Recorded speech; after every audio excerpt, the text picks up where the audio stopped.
After a long layoff due to a torrential sickness, my laziness, and just an overall need for a reset, we are back for finally another episode of Virtual Courtside with Dirk and Harris. I'm Harris here, and finally, returning to the pod for the first time since our live episode during the trade deadline, it is Dirk DeCasser. How you doing, man? Did we do the live one after the tip-off? That was during the trade deadline, so I think that was right before the turn. Oh, shit, and then it was you and JT. Yeah. Yes, returned. Yes. Sinuses feel normal, kind of. Hurt when I was on my flight. Oh, my sinuses. Oh, my sinus. You're a little baby. You're a little baby. Us Jews have been having to deal with sinus issues for decades. You don't hear Cousin Kyle. You don't hear us complaining. Well, anyway, we are back to discuss 5v5 NBA 2K League's The Turn, powered by AT&T. It is bracket week, which means that we have a lot of big games coming up. We have a lot to discuss because we have not had a podcast in a while. But luckily, if you want to listen to Dirk and I's opinions about things, just listen to the 2K League broadcast. Yeah, just go back home. Maybe not the very last broadcast we did, because that was kind of troll. Oh, dude, we the one highlight social polls when I over exaggerated on the C's dunk because everything was lifeless on the broadcast. Yeah, I don't know why they pulled that one. It was a great call though, for what it's worth. It was absolute troll. I liked it. There was no like seriousness with it. It's just everybody's energy was down. So I'm like, I know how to pick everyone up. Let me just over exaggerate on a dunk. On a dunk. Well, guess what, sir? I enjoyed it. If that matters to you. It does. Good. Okay. Nice. Sorry. So we're gonna discuss three things today. We're gonna talk about the turn groups. We're gonna talk about the playoff standings, and then we're also gonna go through the MVP finalists. A little controversial this year.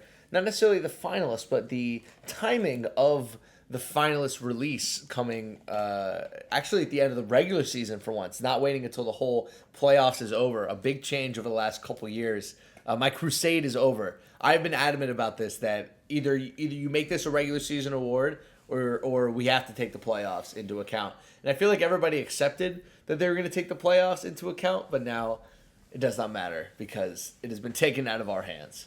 I think it's Do you like it? I don't like it. You don't like it? I don't like it because our season's so short that we're literally judging them off of basically just 5 weeks? Because we're not going to get this full week before everything like. So that's what I don't like about it, is that I feel like playoffs need to be factored in because the longevity of it. And I think if you're winning and you're in the playoffs, obviously you're probably going to be, like, whoever's there leading the team is going to be on the MVP ballot. But, yeah, I don't like it at all. I'm okay with it because it just establishes it as a real regular season award, which I'm okay with. If that's what we're doing, that's what we're doing. You know, what makes it unique in the argument that it's stupid is that we don't have a fucking regular season anymore. These are just tournaments. Season. Oh, wait, it's a 6-week regular season. Is it? Yeah, everybody plays at least 12 games. Play of a tournament. That's not regular season. Everybody plays 12 games. It's not perfect, but it's what we got, unfortunately. So yeah, the 5 finalists: Antoine Love, Ant, CB13, Saucy, and Bear to Beast. 5 great candidates, 2 5-out point guards, 2 classic point guards, and then maybe one of the most unique and fun and fantastical, magical Willy Wonka seasons of all time. Saucy on the popping center, basically looking like goddamn Adrunas Ilgauskas Sabonis. What's Sabonis' dad's name? Oh, I gotta look it up now. What the fuck? Hold on. I said his name wrong. I said this man's almost averaging a triple-double and you're going Ilgauskas? No. I want to go Sabonis. Dad Sabonis. Which one is Dad Sabonis? Hold on, I gotta look this up on Google Live. Dad Sabonis. Ardvidas Sabonis. One of the best passing big men of all time. I know that this man exists. I just totally forgot what his name was. But yes, looking like Sabonis Senior out there. MVP candidate. Yeah, I'll actually, you know what? I'll agree with you changing it up because all we hear is fucking Jokic. It's just Jokic. This guy's Jokic. It's Jokic. No, I'm going way back to the 70s. Arvydas Sabonis. Honestly, let's start with Saucy, and then we can go through the other candidates. I think, like I said, it's one of the most epic MVP seasons ever because it was just so unlikely. Like we don't gamble here, but the betting odds on Saucy being an MVP finalist coming into the season are probably like plus like 25,000. Like, no chance. Like, literally no chance in hell. And yet, here he is. And I personally think it's very well deserved. I was surprised that Kai didn't get the nod. He's probably the snub this year. But if anybody on the Heat was going to get it, I'm kind of okay with it being Saucy. I'm all right with it. I think that Kai should have snuck his way on there at some point. I know like a lot of people, the one argument that they're trying to make with, like I saw CB13's tweet. Like I kind of was like, oh, okay, I can see where he's coming from. He's like, take 5 out away, no front running points and stuff like that. I'm like, you can't say like you got to take away the front running aspect because they're dominating teams. So like, and Saucy plays a part in those domination of teams. If that's the case, we say like, what, take away the Raptors accolades in season 3 because that's all they were doing was just going up on teams and just absolutely static, like padding their fucking stats. So point differential matters. It matters a lot. It's literally decided turn spots this year. It's decided playoff spots. Like point differential is really important. So I don't have a problem with front running because you have to be good enough to front run in the first place. And also respect to the Warriors, they've front run a couple of times this year too. It happens, It's what great teams do. I think the Saucy one is great. I like seeing Bear and Ant getting there. You can kind of clump them together as the 5-up point guards this year. Ant's had a great year. I think probably good enough to at least get a finalist. I don't know if good enough to win the MVP quite yet. I think this week will bode huge for his MVP chances. I think Bear, I don't know if he can win, but again, if any of these guys win the turn, I feel like the award's probably right there for them. I feel like with any of the guys that are in the top 5, obviously apart from, I don't think Antoine Love will win it. I think that with him not being he might win the player vote because the players have a lot of respect for him, but I don't know if he'll win the fan or media vote. But I think for the rest of them that are in everything still, I think that it's like one of these guys probably one tournament win away from being able to get it. Because I still think, I've been saying this because it was my prediction before the season, CB13 being an MVP finalist and how good he's been. I mean, if they win the turn again, it's going to be kind of undeniable at that point. Yeah, if they win the turn, that whole team gets first team. But, I don't think I'd be mad with if any of these MVP finalists go out there, dominate throughout the whole tournament, and then win the turn. That, like, all of a sudden that they probably propel to number 1. Yeah. Just for what it's worth, so the public knows, all of my award picks will not be happening until the very last day of submission on the 20th. I want to watch the ticket. I want to get all my stats in. I want to spend a full day on Wednesday. I think I'm going to actually do a live stream on Wednesday going through my award picks just to do something fun. But damn, I didn't know there was a deadline. Yeah. I did mine today on my flight. You did yours today? Oh, I got the email straight away, and I'm like, oh, fuck, when do I have to do this? Do you want to say who you picked to win? Nah, it was all right. I'm going to be real with you. I only care about putting in the awards for like MVP, DPOY, Coach of the Year. When it comes to like the first team shit, you ignored it. I can't ignore it. There's ones you skip. Really? Okay, good. I threw names in there, but like I didn't like just troll and just put like fucking random guys. I put like somewhat, but I just breezed through it. I didn't really. Okay, well I'm gonna take mine way more seriously. So take that. Like I said, I took my MVP, DPOY, Coach of the Year seriously. But. So going into the turn, who is your MVP? CB. CB? Okay. Yeah. I think I'm there with you. I think he should probably be the clubhouse favorite just for how good he's been and how good that team is. All right, let's turn the page. Would you rather talk about the turn or the playoffs first? Turn. All right, let's talk about the turn. So we have 8 new teams coming out of the turn.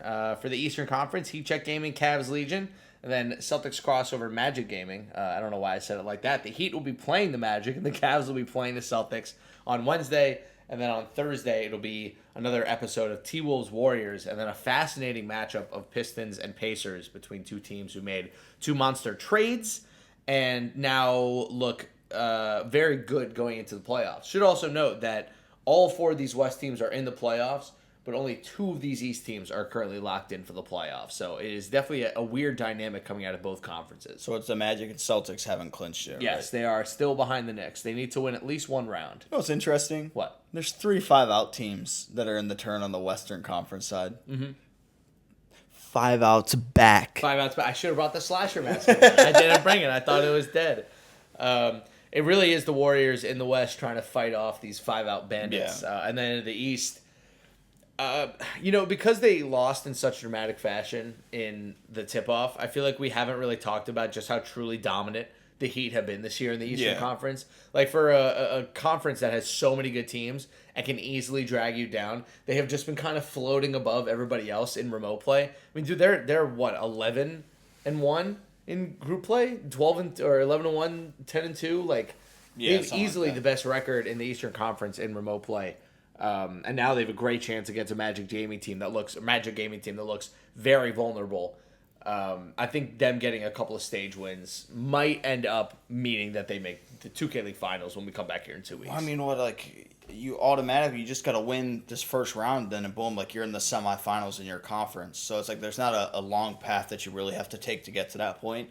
But it's always concerning. I feel like we always have teams that are very good remotely, and whenever they go on stage and they just look bad, it's such a weird sign because we go from time to time again talking about some of the top guys that get top guys in their group and this guy, but in remote he's phenomenal, but then they go in person they don't do much. It's really hard to judge how good truly is this team if when it comes down to the biggest stage you absolutely look like nothing like yourself when you're doing the remote side of things. And honestly, their team is way different now than they were when we saw them in the tip-off. It's a lot more Tay.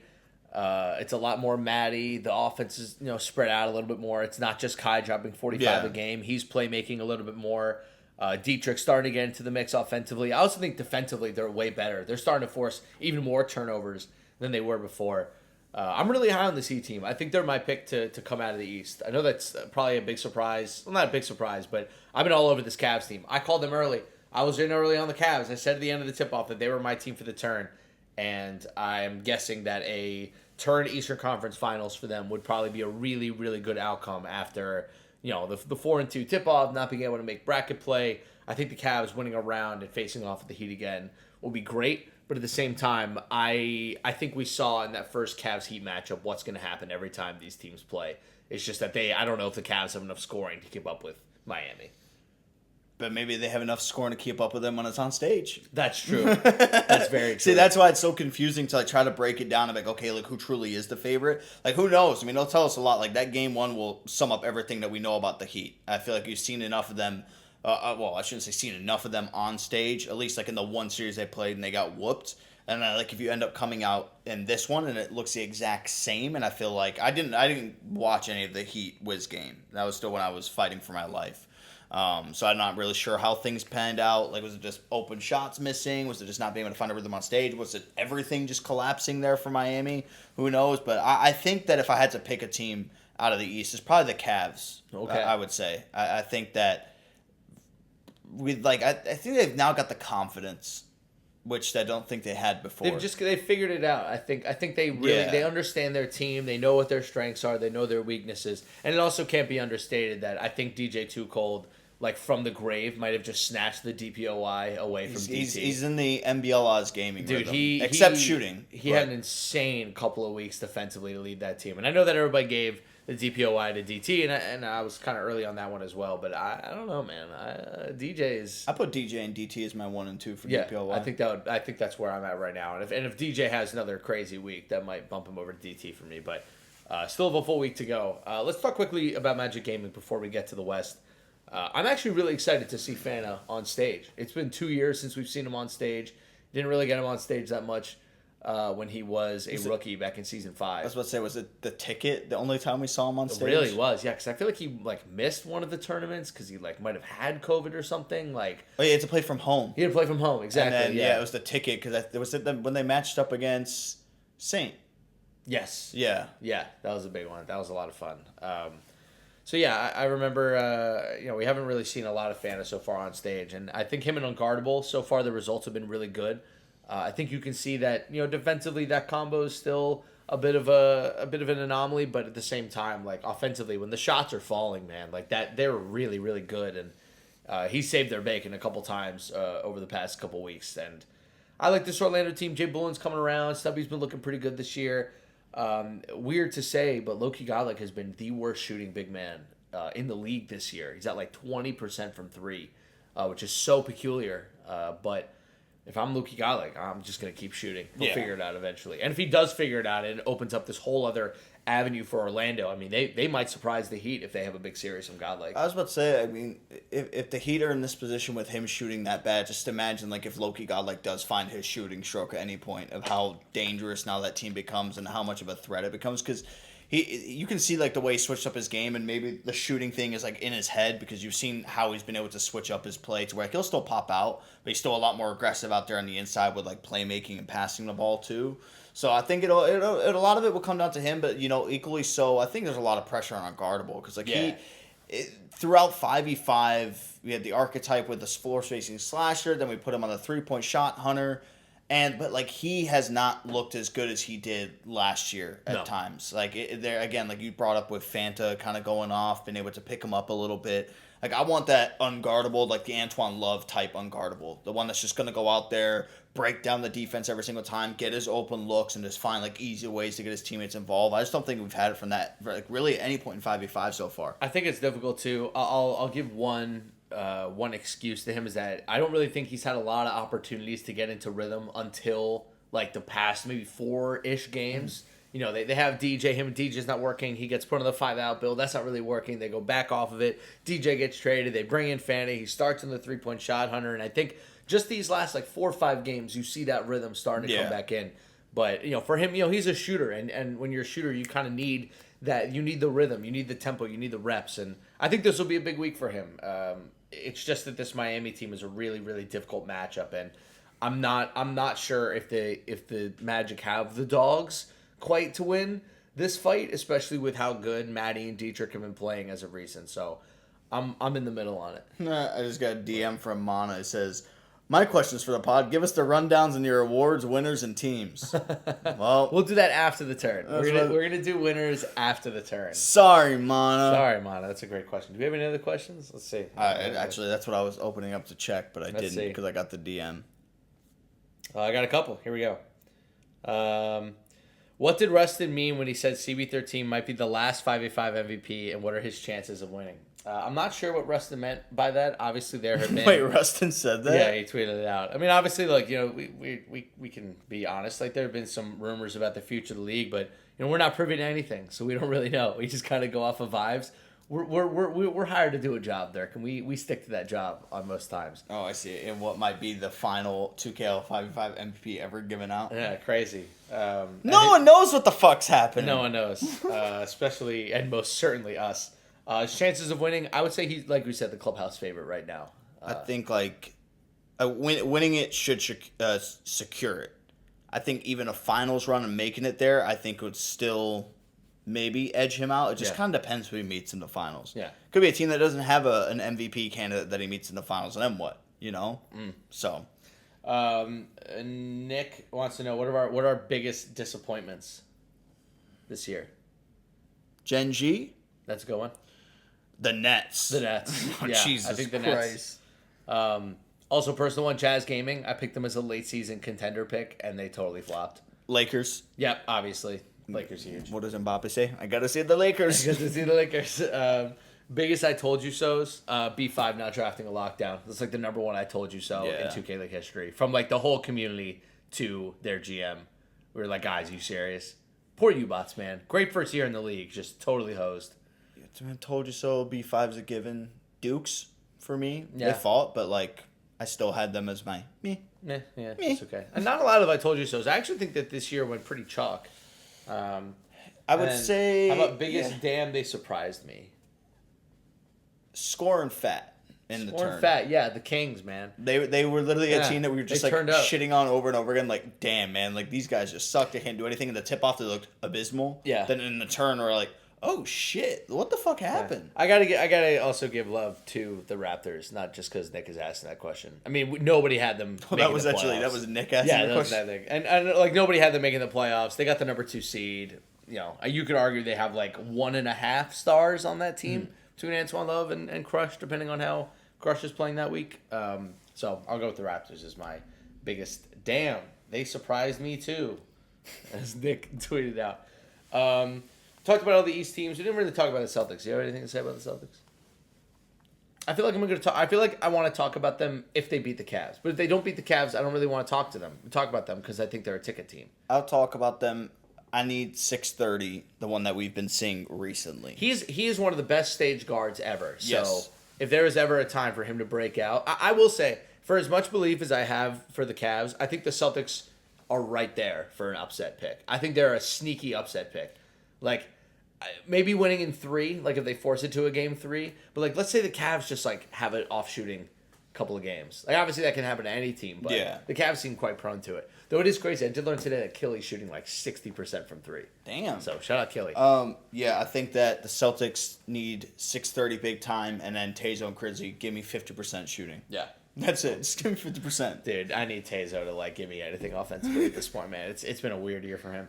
All right, Western Conference, T-Wolves Warriors part a million. Have the Warriors learned enough about 5-out to beat the T-Wolves, and have the T-Wolves learned enough about how to play in the 2K League on stage to beat the Warriors? Who wins here? The Warriors. I feel like Very dismissive of you. The T-Wolves have been playing. The T-Wolves quietly, very quietly, have been playing some outstanding ball during the turn. I'm just gonna put that out there. Nobody's really talking about them anymore.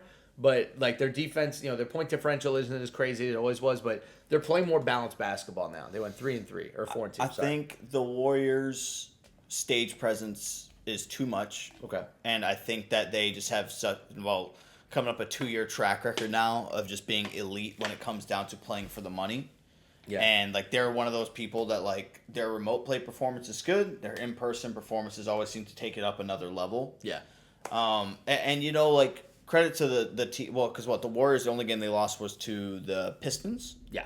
So they did lose to a 5-out team, but I mean, how similar would you say Bear and Ants 5-out is? I would say it's very different. I would say it's polar opposites. Yeah. I would say there's very little in common. I think that it's a lot more like you said. The T-Wolves have been, I shouldn't say taking notes, but I think going the Pistons' way of doing things, of getting everybody involved as opposed to like just like a couple people doing their thing. And I think the breakout series for that was when they realized like, oh fuck, like we have Polo on a lot of cuts. Yeah. When they played the Bucks, and then they just completely exposed that.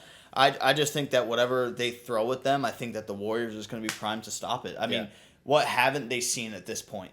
I will say I was very confident about this team winning the tip-off. I thought the West was perfectly drawn up for them. Mm-hmm. I am a little bit more concerned about it this time because they're going against a T-Wolves team that has a lot of motivation. They're playing good ball.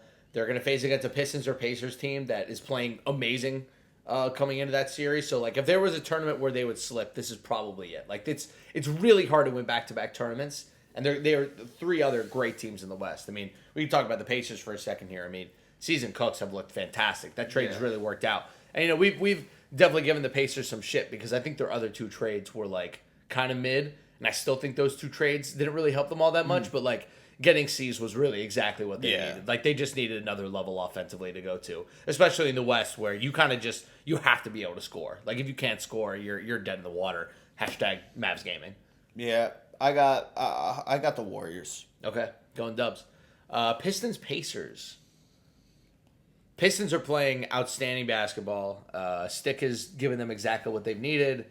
Connor has been on fire the past, 4 or 5 games. I'm going to assume this isn't the main stage game, is it? I don't know if we know that or not yet. I know this league. It's going to be Team Wolves and Warriors probably on stage. Yeah, probably, yeah. Which means that the Pistons streak of playing on stage B is fucking, I think, 4 tournaments in a row now, starting off on stage B. Yeah, I think because the Warriors won the tip-off, it would probably be unfair to put them on stage B to open up. I think that'll Who gets stage B in the East? Who you put on stage B? I think on stage A, I'm putting Heat Magic. I think Celtics Cavs got to go upstairs. Yeah. I don't know. I like what I've been seeing from the Pistons defensively with Stick, but I think the Pistons will get it done. I think that the way that they're going to end up playing, I think they're going to have an easier time stopping C's compared to Cooks. Okay. I think that with Ant and how good he is, with the dunk meter and finding those angles and finding different ways to stop guys who are rim running, and I'm trying to remember when C's was in an NBA Laws game and he was going on that crazy tear, and I think it might have been it was the game after when he had that perfect shooting performance where it was 16 of 16. Yeah. The team just clamped him the fuck. They couldn't give him anything. I think the Pistons will do that, but I think they have to be very wary of Cooks. Cooks is one of those people you're starting to see usually at the beginning of the tournaments. When we play on stage, we'll get some really good performers. He'll go have those fucking never missing, everything's green. But as it goes on like deeper, that's when it slowly starts to fade. I think that's what they have to be most worried about, to be honest. I think that their offense is more likely going to flow with the way that the Pistons kind of attack things. Yeah. But I think Cooks is going to be the X factor in this. Cooks is one of those weird guards where like I almost want him to have less volume because he's so efficient with less volume. But the more shots he ends up taking, the less efficient he is. It's weird. He's one of the more unique scoring guards we have in the league. The only thing I could see that if C starts to get it going with Ant guarding Hash is if he gets those mismatches and if Ant, he takes a lot of pride in his defense. But 2K doesn't take a lot of pride in your fucking archetype with your fucking defense. You can be playing great, then all of a sudden you're getting put in a poster.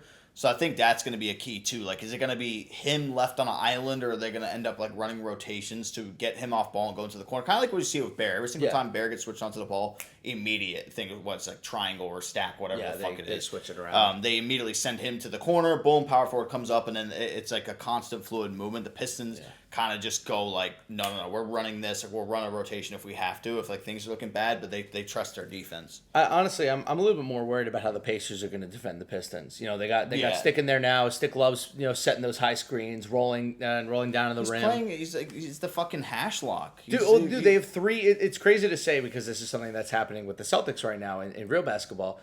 They have a lot of willing screeners on the Pistons. Stick has no problem coming up setting screens. Connor, Mana does it. The only person on that team that doesn't set screens is Beast Move, and it's because he shouldn't be setting screens. Yeah. He should be coming off the screens looking for buckets. He's also been excellent since they've gotten Stick. He's getting the ball a little bit less because they love getting the ball to Stick under the rim to get those easy twos. But all in all, I think the Pistons' offense is kind of hitting its final form here. I'm gonna try to be too early to them on this. I think they're the Western Conference finalists if they don't play the Warriors in round one. I think the Stick acquisition is unfair. Yeah. You're giving already one of the best teams in the world, maybe the best lockdown on the planet, who also is an absolute impact player offensively when he's playing with confidence. Like I thought we made a big deal about a lot of the trades. I don't think we made a big enough deal about the Pistons getting Stick. He was the best lock in the league last year. The Pistons got Stick.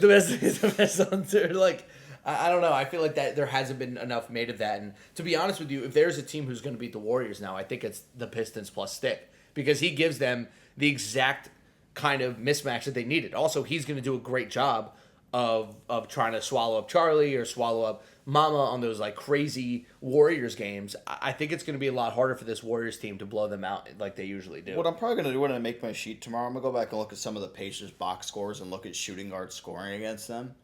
And I think that'll really tell you how the series. Like if shooting guards consistently have been playing the Pacers and putting up big numbers, and how good Beast Move and Ant have looked together, this could be another big series for Beast Move. Who I think he's starting to rise and put himself right back into the top shooting guard conversation. I know we always talk to him like he's always the GOAT, right? But historically he's always been a top 3 guy. Kind of dwindled away the past 3 years at the shooting guard position. Yeah. But now his career is kind of reignited with Ant now as his point guard, which. That was the easiest prediction to make. Is if you just pair Ant with a high level shooting guard, and when you look at the guys he's played with, he was a shooting guard his rookie year. He did have Malik, but that's not really the sharp shooting guard play style that he likes to play with. Then he had EG. EG wasn't the greatest. Fuck you, E. And then of course, but when you get somebody like Beast Move, who he's made his bread as butter since season 1 of fucking constantly working off ball.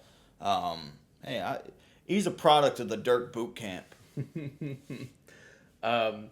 Point differential wise, one thing that I wanted to bring up, it's pretty nuts how far ahead the Warriors are of everybody else at this point. Warriors, Heat, both in double digits. Nobody else even comes close. Cavs are just at 3. Pacers are at 2.8. The Pistons just got above water at 0.7. The Bucks are now negative point differential wise for the season. Their offense is really starting to sputter. Yeah, it's been. I mean, we have a lot of. I think we have more negative teams than we do positive teams this year from a point differential standpoint. It might just be. I think it's 13-12 this year. So, and that's GC right under the billing there. Who's last? The Hornets. They stink. No, yeah. All right, let's quickly talk about the playoffs, and then we'll wrap things up here. Nice little term preview episode. So you said our West is locked in, but our East is not locked. The West is locked. Not seeds-wise, but the 5 Western teams are locked. It's Warriors, T-Wolves, Bucks, Pistons, Pacers.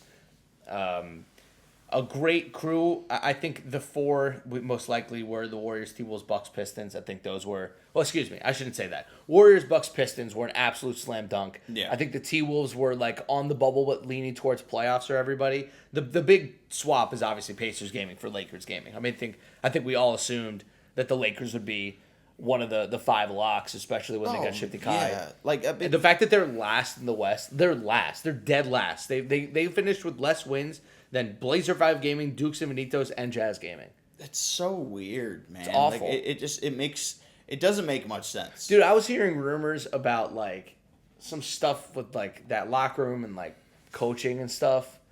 And I'm like, guys, y'all, all of you played bad. It was coached poorly. Y'all have played poorly. Every single person on that team should just be pointing the finger back at themselves. Look in the mirror. Everybody. It's everybody's responsibility. There's nobody at fault here except for everybody. Like, there's no way that anybody can come out of this and say, "Oh, it's this person's fault." Y'all went like 2-10. It's everybody's fault at that point. You don't play that poorly with that many good players and claim it's somebody's fault. It's everybody's fault. They were, I mean, from Dynasty playing awful, having historically bad like rookie season in 5v5. We can be frank. He was probably the worst guard in the league this year. Yeah. Even Kai wasn't like, from what we saw from Kai, now it puts it into perspective for me. It was like the T-Wolves and Kai's offense, did it just come from him like on breaks and like that's how he was getting everything? No, but like this year it's just in fives he doesn't have that same, I feel like that same scoring mentality or same scoring style of gameplay that we saw from him when he's on the T-Wolves. I think... Unless people are just disrespecting that much and like sending more bodies at him because like, oh, you guys can't shoot. But it's also a rhythm thing. He did the same thing on that team for 3 straight years, right? He always knew what his role was. But on this Lakers team, he started as shooting guard, then he moved to point guard, then he started playing 5 out, then he moved back to shooting guard, then he came back to 5 out. Like, there's been no rhythm or no consistency on his end all year. And I'm not saying, like, he's also just not been very good. Like, he can't shoot. His 3-point shooting has been awful this that's year. What he's turning the ball over like crazy, which has never been the thing for him. What I was always saying too is like every lineup that the Lakers are putting out there, I don't know which one is the best one. I don't think there is a best one. I think it's just checked. Yeah. If I do think that they have to go with something, their best opportunity is going to be when Kai has a chance to go out there score 30 plus a game. The only way he's going to do that is on a floor spacing slasher. So I have to say the Lakers have to stick with him at guard if they want to have a chance of stringing some together for the ticket. But that's the annoying part is that I still think that for the ticket they're probably one of the favorites. That's the annoying part. Yeah. You're telling me that Kai can't win 3 straight games randomly out of nowhere? Like no, because they weren't able to win. What, they won 2 games? I mean, I guess the favorite out of the West is either the Mavs or the Kings, but I trust both of those teams as far as I can throw them. It's also the ticket, so I trust all these teams as far as I can. Best of one.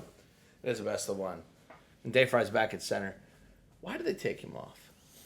I get that, like, you want to, like, make sacrifices, but, like, man, I can't believe that I was, like, on board with Dave Fry not playing center. I'll never forgive myself for that. That was a bad take. That was a horrible take by me. Well, like, that was a bad one. When you look at how the team was even built up, like, on paper, like, with the names, it was good.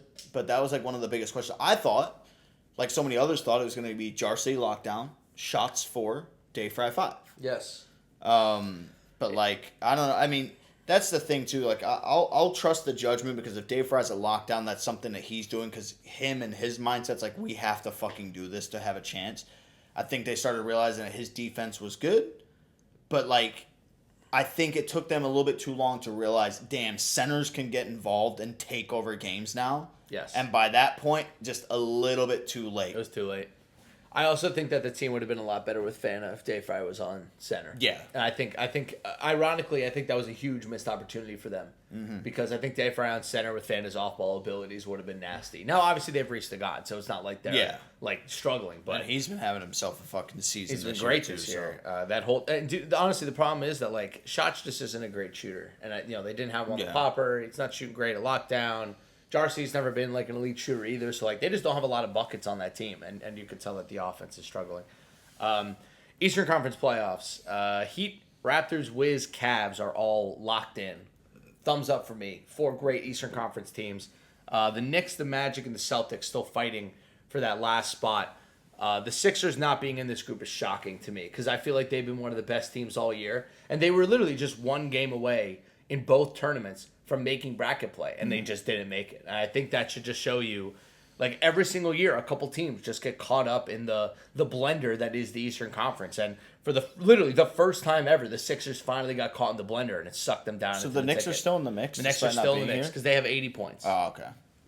So they're hanging on by their chinny chin chins. The Magic and the Celtics need one win to tie them, and then it goes to tiebreakers. That's tough. It is tough.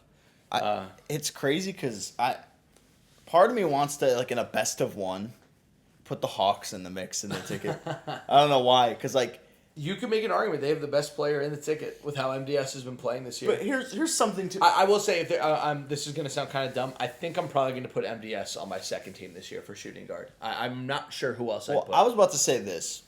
We need to look at Hawks' talent on nights of back-to-backs and look at MDS's game one performance to game two. I feel like it's starting to become like an NBA conversation. It's like, oh, well, when this guy plays a back-to-back, his points per game drop off by this much. I just off the eye test what I can think of. On the road at night on a Tuesday in a city with a strip club. The old. I don't want to go that far. Adage. But yeah, his on the back-to-backs they always get fucking smoked. Yes, like they get beat really badly and he plays very badly. I was hoping that this was going to be the best Hawks talent 5v5 team ever, and I don't think it got there. Really? No. I still think that team in season 5 was better when they had C's running the show, and he was that team was good. They went like or the year before when they went like 7-9, 8-8 with BP. That's true. I still think those two teams were better. I wanted the best Hawks team ever. I was rooting for it all year, but it just never really became great. It was just okay. It's crazy because like with the Hawks, so much of the conversation goes around MDS. I don't think we've brought up Duck once, and I don't think his numbers are very good at all. I can tell you what his numbers have been. But, now that their regular season is done, what do you think they are? What do you think he averaged points per game was? Okay, let me give me the lowest. So what was Dynasty's points per game and assists? Because this will help me gauge it. Okay, Dynasty points per game. I actually have him listed as a shooting guard, 12.9. Dude, I think Duck's probably at around like 14 points per game, maybe like 7 assists. No, he is the lowest scoring point guard in the league by a considerable margin at 12.7 points per game. Fuck. He's under Cap. He is under Mooch. He is under Fiend. He is under Radiant, but that doesn't really count anymore. Fat Baby, Tay, Antoine, all down there with him. Get him on the floor spacing slasher. Duck, baby. Like, props to him, man. Duck shot 50% from the field and 40. I mean, it's a very classic Duck season. Yeah. And also, the underrated GOAT revival was fun. Bait was just all right. Low was fine. They just didn't have enough. They don't have a lot of blue chip talent. It feels like heat check gaming style, where like if MDS doesn't go out there and go crazy, They're the like, Heat from last year. They have last year's Heat. They have the ability to blow people out, but it's just like nobody else is there with it. Where like the Heat have this huge supporting cast now that are always getting up there. I think my favorite in the East for the ticket is the Sixers. Yeah. Obviously, I think that's an easy one. It would be crazy for the Sixers to not win the ticket, right? Oh, 100%. I mean, like, we're looking at the teams that are in that ticket. The Eastern Conference ticket's going to fucking suck. You think it's going to suck? I think it's going to be awesome. Actually, I forgot that we still have another 2 teams that have to go in there. Boring. I think the ticket is going to be... You're going to watch NBL and the Hornets? I don't know. They're probably not going to play, but... We'll see if I watch the first night, because I'm not working the first night of the ticket. Fuck. I'm not working that night. Next Tuesday? Yeah. Random. I've never... honestly... People know this about me. I am not a fan of the ticket. I think the ticket is just absolutely awful. I like the ticket. I just wish that we'd cut it off as like, yay, you made the finals. We're not playing. You got your playoff spots, and that's it. I personally don't think that every single team in the ticket should make it. I think it should be we should do it play-in style where it's the last next, like 3 or 4 teams. Oh, okay. And you just go 1 seed versus 4 seed, 2 seed versus 3 seed, then the finals there. I wouldn't be opposed to that. Because I think giving extra games. Like, dude, we're going to give an extra game to Dukes, Blazers, and Lakers. Do they deserve that? I don't think so. I don't think they deserve an extra game. They sucked all year. They don't deserve to play more basketball. And also, I shouldn't be forced to watch more of their basketball. They stink. You're not forced to watch it. Yes, I am. I work for this league. Me and JT are. I don't want to watch them play. You think I want to watch that NBL team play again? No. They don't want to play anymore either. Broadcast is gonna be fun on Tuesday. No, I'm not gonna be it. I ain't gonna be there. Magic Johnson. Ain't gonna find me. Ain't gonna find me. I ain't gonna be there. I don't want that Hornets team doesn't want to be out there either. Like, you know. There's a lot of teams that I saw crazy tweet that he's the final champion of the fucking thing. Crown selling his gaming stuff. Yeah, like, dude, it's getting sad out there. It's getting really sad. It's getting depressing out there. At this point, if these guys are giving up, give us something wacky. Go out some style, right? Give me Crown at point guard. Give me Crazy at point guard. Finally goes full Jokic. I like it. Give me May at point guard. I did put May for my sportsmanship of the year because he doesn't fucking do anything. I think I put May and Saucy. For sportsmanship? Yeah. Dude, if Saucy doesn't win MVP when he wins sportsmanship, that's like the worst consolation prize ever. But I was like sitting there looking through the list of players. I'm like, damn, like who's just unbothered with everything? We don't have Feast anymore. We still have Saucy, but I was like, May. By the way, crazy question for you. Who's MIP this year? Because you can make an argument it's either Kai or Saucy or MDS. Or it could be an oodles of other people. Who did I put? I think I put Saucy and Claude. For MIP? Yeah. Oh, I love the Claude pick. Yeah, I think I put Saucy and Claude. So one of the great all-time... Claude had one of the best seasons ever on a bad team. That was literally one of the best point guard seasons we've ever seen on a bad team. I got to tell you, is it possible his final numbers are unbelievable. Is it possible for Saucy to win MVP, MIP, and sportsmanship and hit a trifecta? He hit the treble. It's the trouble. All right, so Claude averaged 24 and 11 on 56% shooting from the field, 51% shooting from three, an almost 80% true shooting percentage, a 2KR per game that ranked fourth in the league. He had assist-to-turnover ratio of 2.7, one of the highest numbers of any point guard. He had a points per possession of 1.24. That's not that high just because the Blazers suck. All in a usage rate of 38% on a non-5-out build in the Western Conference. He cooked. He was literally one of the 5 best guards in the world this year, and he just got stuck on like the worst built team ever. They could not have built a worse team around him this year. It's crazy. It's so annoying because if they gave him a half-decent roster, they might have made the playoffs. That's how good he was. They might have just been one good lockdown away. Seriously. No, I'm not even kidding. They were... here, I'm gonna pick an average lockdown for them. Ready? I'm gonna pick an average one. They were,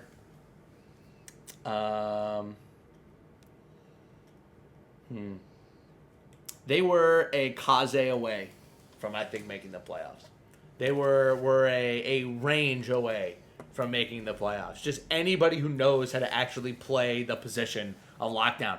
God forbid they put somebody on there who actually took a leap on lockdown this year. If they had Streets, dude, they're a playoff team.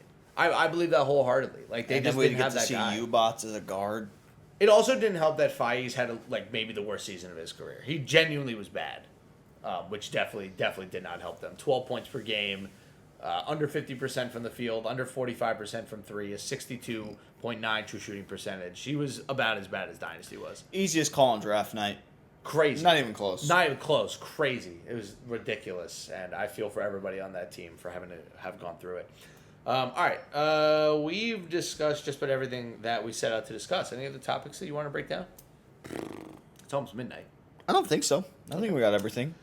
Was there any more in the mailbag? Let's see. Let's give one more check to the mailbag here before we go.